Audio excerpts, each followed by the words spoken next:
Moving into this neighborhood, I expected the usual HOA nonsense. Some rules about lawn heights, mailbox styles, maybe even a fine for leaving my trash bin out too long. What I didn't expect, to find a random woman with a chainsaw in my backyard, trying to destroy my 100-year-old oak tree. The discovery, it was early morning, the kind of peaceful sunrise where the birds are chirping and the world still feels calm. I was sipping my coffee, enjoying the view from my kitchen window, when I saw movement outside. A figure, in my yard. I squinted. A woman, mid-50s, dressed in khaki slacks and a flowery blouse, was circling my massive oak tree, holding a chainsaw. First, my brain couldn't process what I was seeing. Is she, landscaping? Did a worker come to the wrong house? Then she pulled the cord. The chainsaw roared to life. My coffee nearly flew out of my hand as I sprinted outside. "Hey!" I shouted, storming across the yard. "What the hell do you think you're doing?" The woman didn't even flinch. She just paused, turned to me with a smug expression, and tilted her head like I was the problem here. Meet Deborah, the HOA's chainsaw-wielding menace. "You must be the new homeowner," she said, her voice sickly sweet, like I had just interrupted her from something completely normal.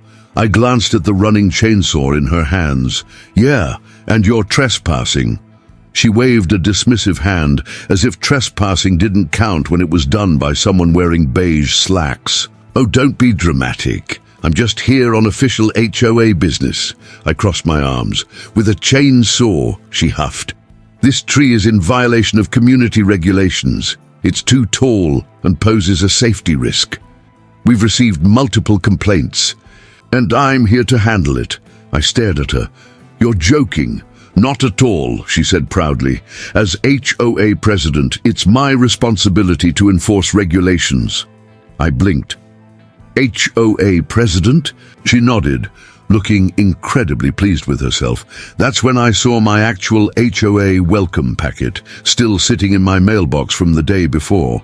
I grabbed it, flipped through, and found the list of board members. Guess whose name wasn't on it? "Deborah," I said slowly, "you're not the HOA president."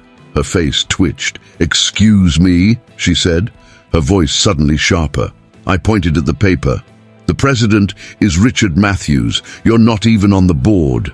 She snatched the packet from my hands, scanned the list, and let out a fake laugh. "Oh, that's outdated. I'm part of the landscaping committee, basically the same thing." I stared at her. "The landscaping committee?" "Yes," she said defensively, "which means I have full authority over trees and plant life in the community." I gestured at the massive oak tree that had been here for a century. "So you just decided to cut it down?" "It's a hazard," she snapped. "It's too tall. What if it falls?" "The HOA has rules about tree heights, and this one is way over regulation." I narrowed my eyes. "There's no rule about tree heights in the HOA bylaws." She froze. That's when I knew she had made it up. The showdown. I took a step closer, dropping my voice. "Turn off the chainsaw." Deborah gripped it tighter. "I don't have to listen to you. I have authority here." I pulled out my phone and started recording. "You're trespassing, vandalizing private property, and using a chainsaw without the homeowner's permission. If you don't leave right now, I'm calling the cops." Her eyes flicked to my phone, then back to me. For a moment, I thought she might actually go through with it, chainsaw the tree down out of pure spite. Then she made a noise somewhere between a huff and a growl, shut off the chainsaw, and stomped toward my fence. But before leaving, she whipped around and pointed a finger at me. "This isn't over," she hissed. "You'll regret this." I smirked. "We'll see." She turned and stormed off. The aftermath, I stood there for a moment watching her go, still in disbelief that this had even happened. Then I walked up to my oak tree, ran a hand over its rough bark, and let out a breath. She almost got away with it, but now I was watching her, and something told me this was just the beginning of a much bigger fight. If there's one thing I've learned in life, it's that you don't let people like Deborah get away with things. She had trespassed onto my property. She had nearly cut down my 100-year-old oak tree based on a completely fake HOA rule. And if I didn't stop her now, she'd just come back. Step 1, calling the law the moment. Deborah stomped out of my yard. I pulled out my phone and dialed 911. 911, what's your emergency? I just caught a woman trespassing on my property with a chainsaw. She was attempting to cut down my tree without permission and claimed it was an HOA violation. There was a pause. Then the dispatcher asked, "Did you say chainsaw?" "Yep," I said. Glancing at the deep cuts in my tree's bark, I have video evidence of the whole thing. "Officers are on the way," the dispatcher replied. Step 2, gathering evidence. While I waited, I went into full documentation mode. I took close-up photos of the fresh chainsaw marks on my tree. I recorded a walkthrough video of the entire yard, narrating exactly what had happened. I saved the security camera footage, which showed Deborah marching in with a chainsaw like some kind of HOA slasher villain. Then I went inside and checked my mailbox. And what did I find? A fake HOA violation notice, signed by none other than Deborah herself. It was not on official HOA letterhead. The wording was sloppy, and it had no signatures from actual board members. This was the smoking gun. I took a photo of the letter, then immediately called my lawyer. The police arrived minutes later. 2 officers pulled up in their squad car. I walked them through the whole situation, showing them the video, the fake violation notice, and the chainsaw damage to my tree. The officers exchanged looks. "Yeah, this is definitely criminal trespassing," one of them said, "and possibly vandalism." Then came the best part. "We need to talk to Deborah," the officer said, cracking his knuckles. Deborah versus reality. We walked down the street to Deborah's house, and the officers knocked hard on her door. When she opened it, her face immediately fell when she saw the cops standing there. "Ma'am," one officer said, "we need to have a word about your actions this morning." Deborah crossed her arms. "Oh, what now?" The officer's expression didn't change. "You were caught trespassing on private property, attempting to destroy a tree and issuing false HOA violations." Deborah scoffed. "It's not false. That tree is a safety hazard. I was within my rights as HOA president." The officer flipped open the actual HOA board list. "Ma'am, according to the official HOA records, you're not the president. You're not even on the board. You're just a member of the landscaping committee." Deborah's face twitched. "That's a mistake," she snapped. "I've been acting as HOA president for months." The officer gave her a long, unimpressed stare. "No, you haven't. And if you step foot on that property again, you'll be arrested for criminal trespassing. Do you understand?" Deborah's hands clenched into fists. "This is a setup. He's lying. That tree is against the rules." The officer sighed. "No, ma'am. You made that rule up. If you continue to harass him, we will press charges. Final warning." Deborah's face turned red with rage. She opened her mouth to say something, probably something insane, but then she noticed the neighbors watching. People were standing in their yards. Some had their phones out, recording. She froze, because in that moment she realized she wasn't winning this one. The HOA emergency meeting that afternoon, I received an urgent email from the real HOA board. "Emergency meeting regarding HOA governance issues." Wonder who that's about. I went, of course. When I arrived, the room was already buzzing. The real HOA president, Richard Matthews, stood at the front with a stack of papers in his hands. "Let's get right to it," he said, adjusting his glasses. "We have received multiple reports that Deborah has been impersonating the HOA president, fabricating violation notices, and engaging in unauthorized actions against homeowners." He gestured to me. "Mr. My Name has provided video evidence, security footage, and police reports confirming these allegations." The room went silent. Then Richard turned to Deborah, who sat rigidly in her chair, lips pressed into a thin line. "Deborah," Richard said, his voice firm, "you are not and have never been the HOA president. You do not have the authority to enforce, create, or alter community rules." Deborah's face was stone cold. "As of today, you are officially removed from the landscaping committee. Furthermore, any future harassment or unauthorized actions will result in legal consequences." Then came the final nail in the coffin. All in favor of revoking Deborah's committee privileges. Every single hand in the room went up, except hers. The aftermath, Deborah didn't say a word. She just sat there, seething, as her entire world crumbled around her. She had lost, and she knew it. When the meeting ended, I walked past her on my way out. She didn't even look at me, but I knew one thing. Some people believe in karma. Some people believe that when you try to destroy something good, the universe finds a way to even the score. Deborah had tried to chop down my 100-year-old oak tree for no reason. She lied about being the HOA president, faked violation notices, and even trespassed onto my property with a chainsaw. And now, well, let's just say nature had its own sense of justice. The storm it started as a typical summer storm. Dark clouds rolling in, the wind picking up, distant thunder rumbling. But within an hour, it escalated into something brutal. Lightning split the sky. The wind howled through the streets, rattling fences and bending tree branches. The rain slammed against rooftops like it was trying to break inside. I stayed indoors, watching from my window. But then, crack! A thunderous snap echoed through the neighborhood. I turned just in time to see it. A massive pine tree was falling, and it wasn't just any tree, it was Deborah's tree. A dead pine that had been standing in her yard for who knows how long. Unlike my oak, which was strong and thriving, Deborah had let her tree rot, ignored it, and now it was coming straight for her house. The crash. The tree slammed into her roof with an earth-shaking boom. Shingles exploded into the air. Wood splintered.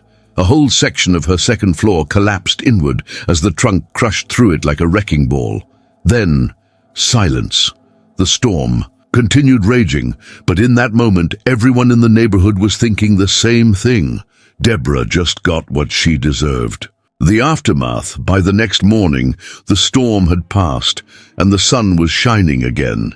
But Deborah's house, it looked like a disaster zone. Half the roof was caved in. The broken tree trunk was still wedged into what used to be her upstairs bedroom. The entire front yard was covered in debris, and Deborah, she was freaking out. Neighbors gathered in their driveways, pretending to water their plants or take out the trash. But really, they were watching the show. I stood on my porch, sipping my coffee, when I heard her screeching. "This is a setup. This is his fault." I raised an eyebrow. My fault? I wandered over, casually joining the group of onlookers as Deborah ranted. "Deborah tries to blame me. This wouldn't have happened," she shouted, pointing at me like some kind of lunatic. "If he hadn't fought me about his tree." I blinked. "Wait! You're blaming me for your dead tree falling on your house?" Deborah's face twisted. "If you had let me take down your oak tree, this storm wouldn't have been as bad. It disrupted wind patterns. One of the neighbors, Mrs. and Carmichael, an older woman who had lived here for decades, snorted.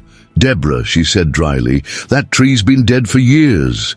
Maybe if you hadn't been so focused on other people's yards, you would have noticed your own problem." A few people chuckled. Deborah's mouth opened, then closed. For the first time, she had no comeback because the truth was obvious. She had been so obsessed with controlling everyone else that she ignored her own mess. And now, she was paying the price. Nobody feels sorry for her. The HOA wouldn't help her. The insurance company. They refused to cover it because she had ignored multiple warnings about the dead tree. And the neighbors. They didn't care, because Deborah had spent years bullying this community. And now, she had to deal with her own disaster, alone. As I turned to head back inside, I caught one last glance at her, standing in her ruined yard, fists clenched, watching as people smirked behind her back. And I knew without a doubt this wasn't over, because people like Deborah, they don't just accept defeat, they fight dirty. You'd think after nearly losing her house to her own dead tree, Deborah would have learned her lesson. You'd think after being publicly humiliated, removed from the HOA committee, and abandoned by the neighborhood, she'd finally give up. But no, because some people don't know when to quit. And Deborah, she was about to make the biggest mistake of her life. The midnight intruder, it was a little past 2 a.m. when my phone buzzed with a security alert. Motion detected, backyard. I frowned, rubbing the sleep from my eyes. I wasn't expecting anyone. I grabbed my phone and pulled up the live security feed, and what I saw made my blood boil. Deborah, chainsaw, my yard. She was back. And this time, she wasn't just standing around pretending to enforce HOA rules. This time, she came to finish what she started. Wearing dark clothes and holding a chainsaw, she stood at the base of my 100-year-old oak tree, gripping the pull cord like a woman on a mission. I stared at the screen, watching in disbelief as she yanked the cord. Roar. The chainsaw came to life. I didn't hesitate. I grabbed my phone and dialed 911. This is an emergency. Someone is trespassing on my property with a chainsaw. I have it on live security footage. The dispatcher didn't even hesitate. Officers are en route. I didn't wait for them. I grabbed my high-powered flashlight, stepped outside and flicked it on. Deer in headlights. The moment that beam hit Deborah, she froze, chainsaw in hand, caught mid-swing, eyes wide like a raccoon caught in a trash can. Her face went from shock to rage in half a second. "You again!" she screeched over the roaring saw. I crossed my arms. "You're on my property with a chainsaw at 2 in the morning. What the hell do you think you're doing?" She tightened her grip on the saw. "This tree is a hazard. You should have let me take it down before. This is your fault." I laughed. "Oh, this is way past HOA drama. You realize this is felony-level destruction of property, right?" Her eyes flicked to my phone, still recording. And then, the sirens. The arrest red and blue lights flashed across my yard as 2 squad cars pulled up. Deborah whipped around, panicking. "This is harassment. I was just trying to—" She didn't get to finish. The officers stepped out, weapons ready, and one of them barked, "Drop the chainsaw. Now!" For a second, I thought she might try to run, but then she saw the guns. She saw my phone, still recording, and she knew. Her hands shook as she shut off the chainsaw and dropped it onto the grass. The officers moved in instantly. "Deborah Langley," one officer said, pulling out a pair of handcuffs. "You're under arrest for criminal trespassing, felony property destruction, and attempted vandalism exceeding $40,000 in damages." Deborah's face drained of color. "Wait, what?" The officer pulled out a printed property assessment, a document I had gotten weeks ago showing that my 100-year-old tree was valued at over $40,000 due to its historical significance. Which meant Deborah had just committed a felony. "You can't do this!" she shrieked as they cuffed her. "I was just trying to help the community." One officer chuckled. "Tell it to the judge." As they dragged her toward the squad car, she locked eyes with me.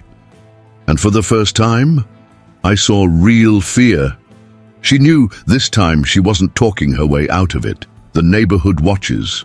By the time she was being shoved into the back seat, half the neighborhood was outside, watching. Some filmed on their phones, others just whispered among themselves, shaking their heads. Mrs. Carmichael, the elderly neighbor who had seen everything, leaned over and whispered to me, "She really thought she could get away with this." I smirked. "Not today." As the squad car pulled away, a new HOA email popped up on my phone. Official. Statement: Deborah Langley has been removed from the HOA effective immediately. I let out a breath finally. The HOA didn't want anything to do with her now, and with felony charges pending, she was about to lose everything. And the best part, she did it to herself. Some people say that justice takes time. With Deborah, it took a chainsaw, a felony charge, and a neighborhood full of people who had finally had enough. But in the end, she lost. everything. The verdict: Deborah gets what she deserves a few months. After her midnight arrest, Deborah stood before a judge, trying one last time to talk her way out of the mess she had created. She blamed me. She blamed the HOA. She blamed the storm, the tree, the unfair system. But the evidence was undeniable. The security footage, the trespassing charge, the $40,000 in damages from attempting to destroy a protected 100-year-old oak tree. Her lawyer tried to negotiate, but the judge wasn't having it. In the end, Deborah was convicted of felony property destruction and ordered to pay thousands in fines. And since her insurance refused to cover it, she had no choice but to sell her house. Deborah leaves for good. The day she moved out, the neighborhood felt lighter. No more ridiculous violation notices, no more fake HOA rules, just peace. A few neighbors stood on their porches, watching as movers hauled out the last of her things. For the first time ever, no one offered to help. She was alone. She didn't say goodbye. She didn't look back. She just left. And just like that, Deborah was gone. An unexpected visitor. A week after she left, I got a knock on my door. When I opened it, I saw a man in his late 50s looking nervous. Hi, he said, clearing his throat. Are you the guy with the oak tree? I raised an eyebrow. Depends. Who's asking? He let out a breath. My name's Tom Langley, Deborah's ex-husband. Now that got my attention. He shifted awkwardly. Look, I know there's nothing I can say to undo what she did, but I wanted to personally apologize. I stayed quiet, letting him continue. I was married to her for 20 years, he sighed. I know exactly what kind of person she is, and when I heard what happened, he shook his head. Well, let's just say I wasn't surprised. I crossed my arms. So why are you here? He reached into his jacket and pulled out a check. $10,000, he said, handing it to me. To help cover the cost of planting a new oak tree. It won't replace the one she tried to destroy, but I figure it's the least I can do. I stared at the check, then at him. He looked genuinely regretful. After a long pause, I nodded. Appreciate it. He let out a relieved breath. And if she ever bothers you again, he chuckled. Well, let's just say she's got bigger problems now. The community rebuilds. A month later, the neighborhood did something incredible. They didn't just plant one new tree, they planted 5. On a bright Saturday morning, nearly every neighbor showed up to help. People brought shovels, watering cans, and food for a small celebration. Kids played in the yard. The HOA, now run by people who actually cared, even dedicated a plaque in front of the new oak tree. A new beginning, proof that strength, patience, and community always win. And as I stood there watching my neighbors work together, I realized something. Deborah thought she could control this neighborhood. She thought she could bend people to her will, enforce fake rules, and take whatever she wanted. But in the end, the neighborhood stood stronger than ever because people like Deborah. They may cause chaos for a while, but they never win. Because justice always catches up, because good people always fight back, and because true communities stand together, always. The end, or just the beginning. With Deborah gone, life finally returned to normal, but if this story has taught me anything, it's that HOA drama never truly dies, because somewhere, in some other neighborhood, another Karen is waiting, and when she shows up, you'd better believe I'll be ready. Life lessons from the HOA tyrant's downfall. The power of patience, justice, and community. Life has a way of balancing itself out. People who abuse power, deceive others, and act with selfishness may seem untouchable for a while, but in the end, they always face the consequences of their actions. Deborah's downfall is a lesson in justice and patience. The homeowner didn't stoop to her level. Instead, he stood his ground, documented everything, and let the truth do the work. Too often, people believe that fighting back means acting aggressively, But real strength comes from staying calm, gathering evidence, and allowing justice to take its course. This story also highlights the power of community. A neighborhood divided by fear and intimidation can feel suffocating, but when people stand together, they can overcome even the most difficult challenges. In the end, Deborah wasn't just defeated by one person, she was rejected by the entire community. She thought she could control people, but she underestimated the strength of unity and perhaps the most important lesson. Take care of your own problems before trying to control others. Deborah was obsessed with someone else's tree while ignoring the rotting danger in her own yard. This is true in life as well. Many people spend so much time criticizing others that they fail to see their own flaws. In the end, truth, patience, and community always win. And those who manipulate and deceive, they always lose.